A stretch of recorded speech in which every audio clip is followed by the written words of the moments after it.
নমস্কার, ভিন্ন স্বাদের বাঙালি আহার চ্যানেলে আপনাদের সকলকে স্বাগত। আজ আমরা চলে এসেছি আরও একটি নতুন মিষ্টির রেসিপি নিয়ে।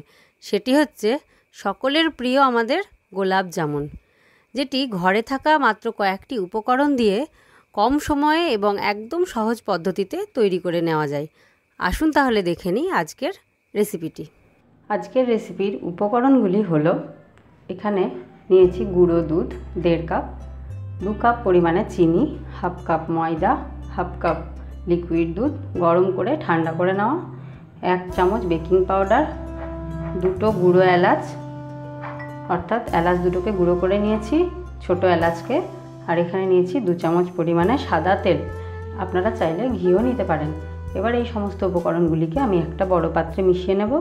আর এই 2 কাপ পরিমাণে যে চিনি নিয়েছি, সেটা 2 কাপ চিনির সাথে 2 কাপ জল দিয়ে একটা পাতলা সিরা তৈরি করার জন্য আমি বসিয়ে দিচ্ছি, এবং অন্যদিকে একইভাবে আমি মিশ্রণগুলোকে সব একটা বড় জায়গায় মিশিয়ে নিচ্ছি।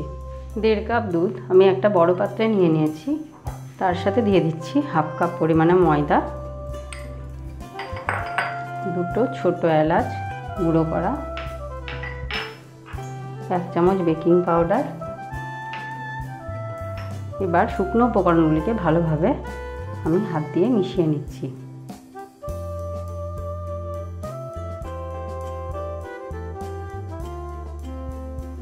এবারে আমি দিয়ে দিচ্ছি 2 চামচ তেল।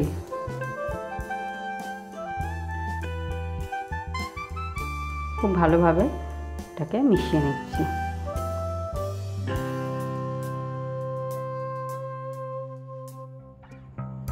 এবারে হাফ কাপ দুধ দিয়ে এটাকে মেখে নিচ্ছি।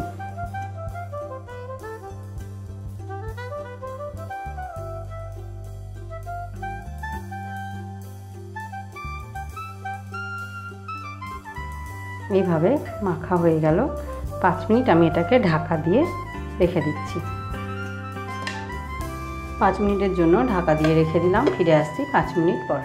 ফিরে এলাম 5 মিনিট পর। এবার ঢাকাটা তুলে দেখে নিই যে কেমন হয়েছে। দেখুন, মিশ্রণটা কিন্তু একটু শক্ত ডোয়ের আকার নিয়ে নিয়েছে। এবারে হাতে একটু তেল বা ঘি মাখিয়ে নিয়ে মিষ্টিগুলোকে বানিয়ে নিতে হবে। এইভাবে মিষ্টিগুলোকে বানিয়ে নিচ্ছি এবং একটি প্লেটে রেখে দিচ্ছি। তার আগে যে প্লেটটিতে রাখবেন সেখানে একটু তেল মাখিয়ে নেবেন। যেমন এখানে আমি তেল আগে থেকেই মাখিয়ে নিয়েছি, তাই মিষ্টিগুলো তৈরি করে এবার আমি এখানে রেখে দিচ্ছি।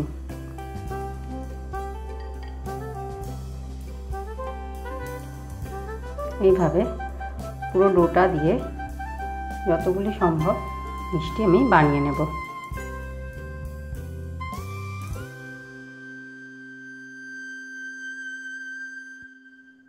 বন্ধুরা, এখানে আমার সবকটি গোলাপ জামের মিষ্টি বানানো হয়ে গেছে।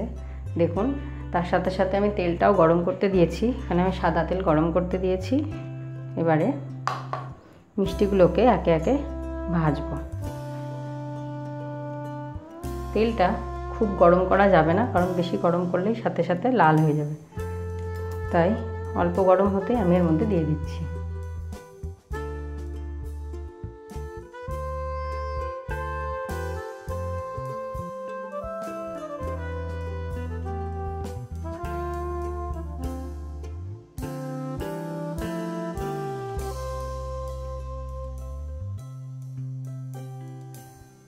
খুব তেলটা গরম হয়নি, সেই জন্য ভাজাটা আস্তে আস্তে হচ্ছে, রঙটাও তাই আস্তে আস্তে হবে।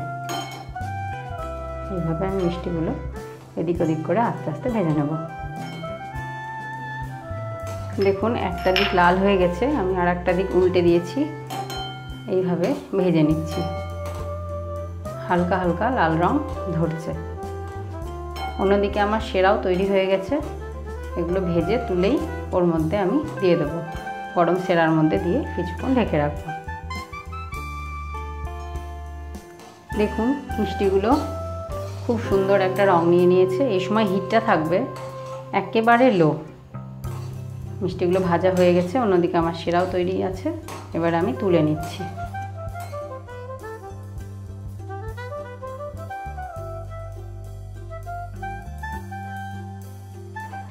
এইভাবে মিষ্টিগুলোকে আমি শিরার মধ্যে দিয়ে দিলাম।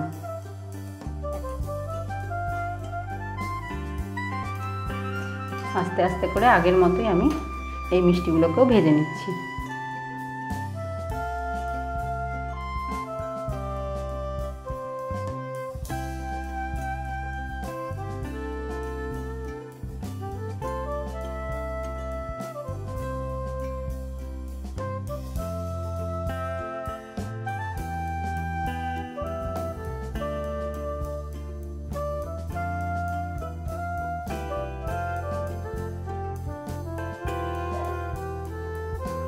বন্ধুরা, আজকের রেসিপি যদি আপনাদের ভালো লেগে থাকে তাহলে প্লিজ আপনারা একটা কমেন্ট করে জানাবেন।